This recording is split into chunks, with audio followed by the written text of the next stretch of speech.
Hallo zusammen und willkommen zum zweiten Teil dieses Bauberichts. Im ersten Teil haben wir das Modell gebaut und auch schon angefangen zu lackieren. In dem Fall ist es nicht weiter kompliziert, weil es einfach nur grau über alles lackiert ist, mit ein paar Aufhellungen an größeren Flächen. Als nächstes wenden wir uns der Detailbemalung zu.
Also gut, als nächstes bringen wir die Abziehbilder auf. Die schneide ich immer mit einer Schere grob aus dem Bogen aus, nehme sie dann mit so einer Pinzette und halte sie für ein paar Sekunden in lauwarmes Wasser. Damit die Abziehbilder sich schön an die Oberfläche anpassen, verwende ich Weichmacher, der nennt sich Microsol. Sehr empfehlenswert, vor allem wenn man mal ein Panzermodell baut mit dieser Zimmerritzbeschichtung, kann man eigentlich ohne Weichmacher fast nicht hinbekommen, dass das Abziehbild sich schön der Oberfläche anpasst. Man streicht dann die Stelle, an der später das Abziehbild sitzen wird, ein bisschen mit dem Microsol ein.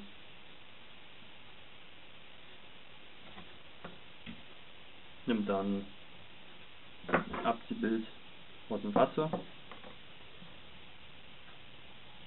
trocknet es ein bisschen ab, greift es dann mit der Pinzette und platziert es. Ein bisschen gerade rücken,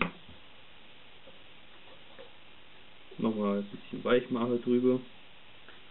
Am Anfang kann man das noch gut verrutschen, aber sehr schnell wird das Abziehbild unglaublich brüchig und da lässt sich dann nichts mehr machen. Also es muss dann wirklich genau so sitzen, wie es soll. Ja, ein bisschen vor noch.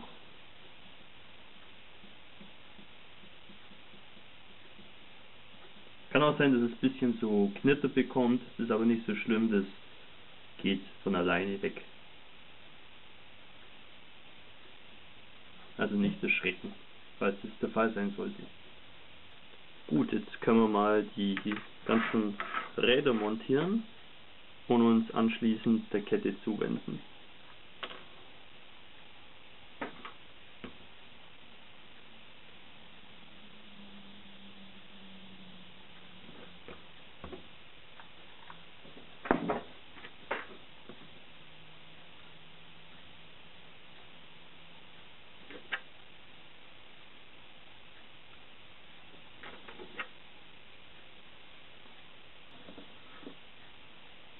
So, ich verklebe jetzt die einzelnen Kettenglieder zu so einem langen Strang.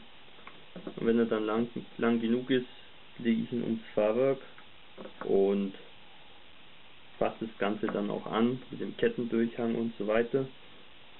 Und ein Ende wird natürlich offen gelassen, damit wir dann die Kette, wenn sie durchgetrocknet ist, komplett abnehmen können und dann weiter lackieren können und später wieder aufziehen.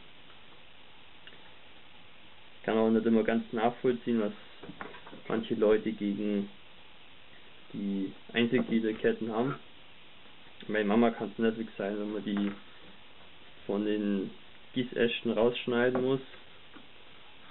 Da geht es mir auch so, aber jetzt zum Beispiel hier bei Dragon die Magic Tracks, die sind ja schon vorgeschnitten.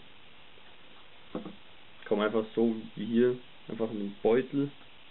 Man muss sie nur noch zusammenkleben und die sind auch wirklich sehr schön detailliert und man kann auch einen wunderbaren Kettendurchhang darstellen. Ich kann jetzt die Kritik nicht immer ganz nachvollziehen. Das sieht immer auch so schlimm aus im ersten Moment. Diese Haufen Kettenteile, die man dann zusammenkleben muss. Aber ihr seht, das geht eigentlich recht fix. Und ich finde es eigentlich überhaupt nicht unangenehm. Ganz im Gegenteil, es ist eigentlich recht entspannend. Man muss nicht viel nachdenken oder auf irgendwas aufpassen. Das läuft eigentlich von ganz allein.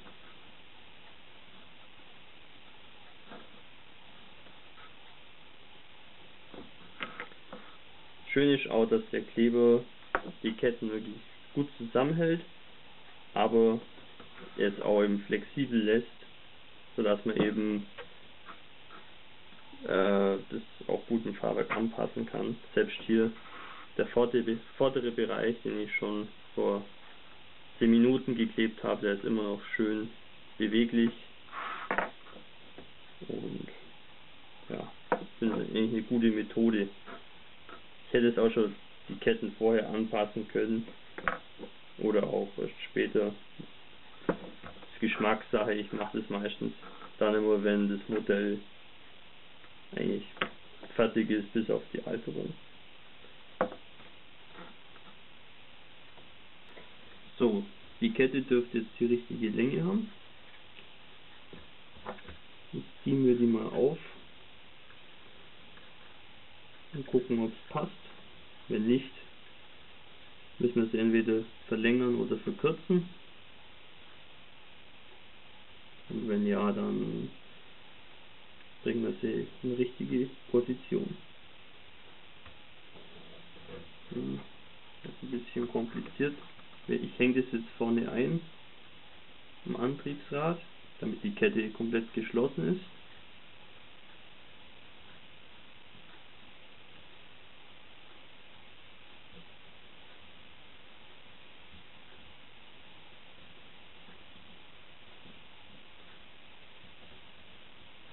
Genau so.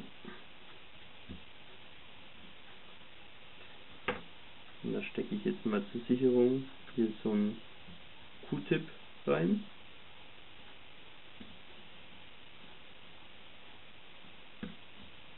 Genau. Damit das Ende hier zu bleibt. Hier ist es verbunden. Also da kann man es dann später öffnen. Also nur die Steckverbindung.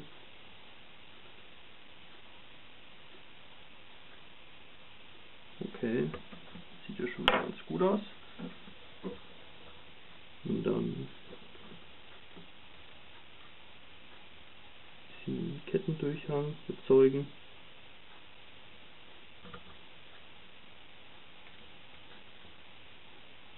Da es ja ein parkender Panzer ist, kann der Durchhang ruhig etwas stärker sein. Gut, brauchen wir noch einen Q-Tip.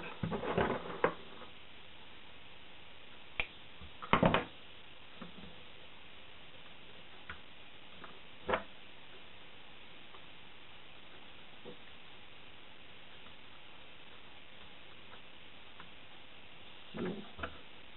Das ist ein bisschen Fummelei, aber Es zahlt sich aus. So. Ja, so kann man es doch lassen. Selbe Spiel dann auf der anderen Seite. So, das konnte jetzt über Nacht trocknen. Jetzt können wir das einfach abnehmen. Ketten sind ja einigermaßen stabil, also die reißen eigentlich kaum ab. Wenn man da ein bisschen mit Fingerspitzengefühl rangeht, bekommt man die gut ab. Es ist natürlich wichtig, dass man sich merkt, welche Kette zu welcher Seite gehört. Ich lege mir die einfach immer so hin und dann besteht da keine Verwechslungsgefahr. Gut, dann können wir als nächstes die Ketten lackieren. Wie beim Panzer auch, grundieren wir die Ketten zunächst mal mit schwarzer Farbe.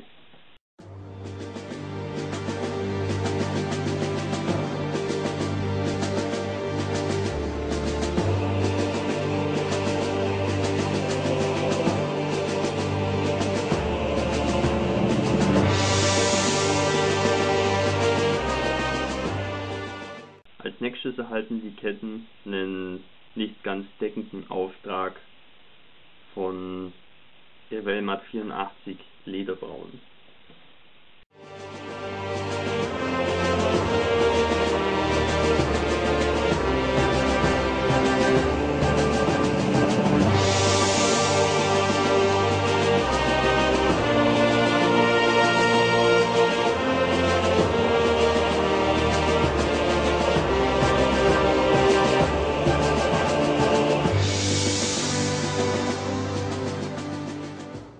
So, jetzt werden die Ketten noch mit bisschen Matt 91 Eisen trocken gemalt.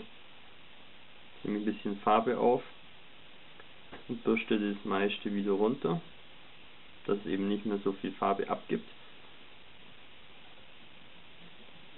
Und war dann relativ grob über die Teile. Und ihr seht dann hier an der Oberfläche, glänzt es dann metallisch. Und das ist eben genau der Effekt, den wir erzielen wollen, denn wenn der Panzer fährt, scheuert sich die Kette ab und ja, an diesen Stellen scheint dann eben das blanke Metall durch.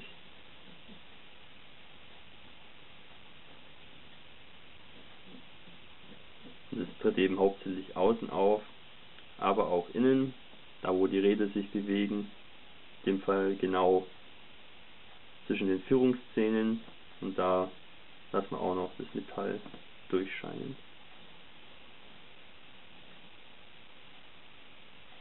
Wenn das dann erledigt ist, können wir die Ketten auch schon montieren.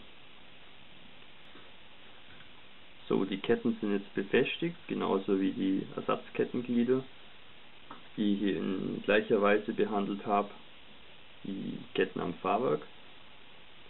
Jetzt können wir uns schon ein bisschen der Alterung zuwenden. Und zwar fange ich da an mit einem Wash, und zwar eine Mischung aus geruchlosem Terpentin und schwarzer Ölfarbe. Das habe ich mir hier mal vor längerem selber angemischt. Das Mischungsverhältnis kenne ich nicht. Das sollte ja auch eigentlich immer variieren, je nach Modell. In dem Fall brauchen wir eigentlich was richtig Kräftiges, weil das Modell schon relativ dunkel ist. Und um das eben noch mehr zu betonen, sollte das Wash auch ziemlich dunkel sein.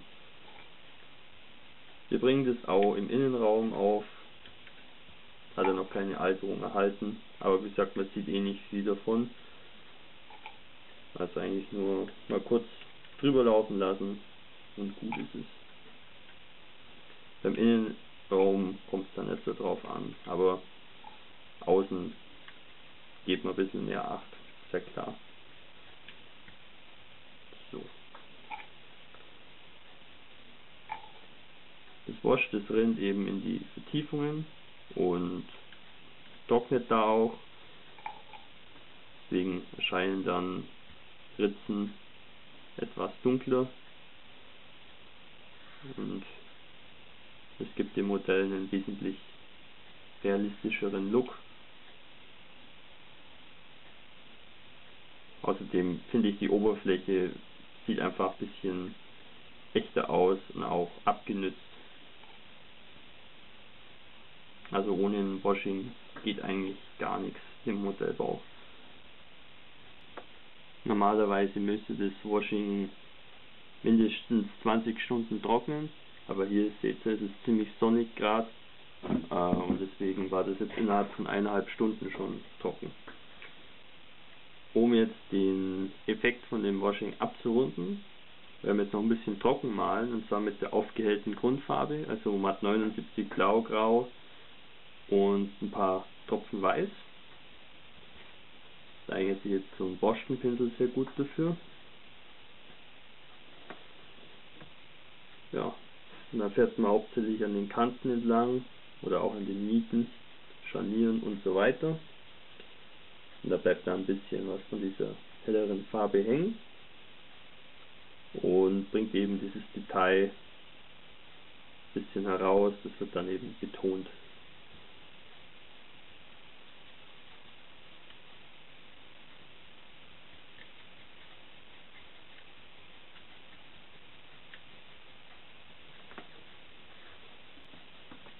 So, ich habe hier hinten schon ein bisschen Ladegut befestigt. Das sind so verschiedene Kanister und Kisten, die so überblieben sind von anderen Bausätzen.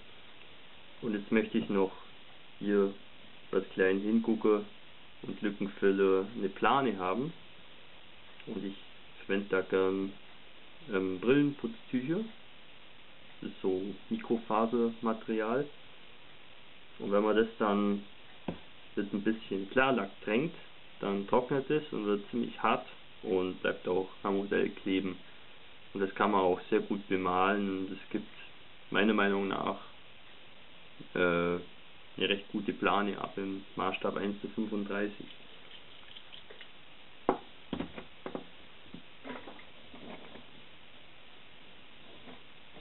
So. Schnappen uns mal einen großen Pinsel und durchtränken mal das Stückchen Brillenputztuch. Wenn das dann nämlich mal so richtig durchnässt ist, dann lässt sich das auch sehr gut anpassen.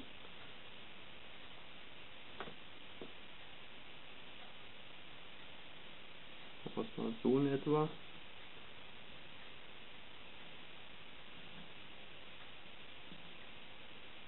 Kann hier auch ein bisschen runterhängen. Wir stellen ja einen geparkten Panzer dar.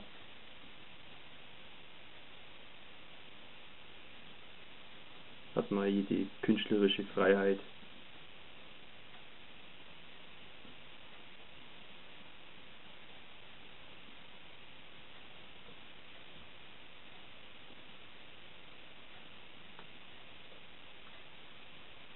Da kann man sich auch Zeit lassen, das trocknet nicht so schnell.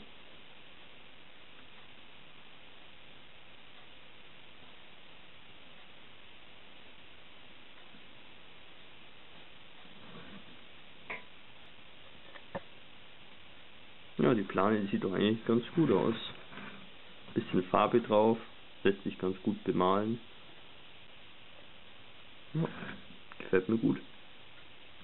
Das war's für diesen Teil. Im nächsten Teil wenden wir uns dann mit vollem Elan der Alterung zu. Bis zum nächsten Video, euer Hamilcar Barkas.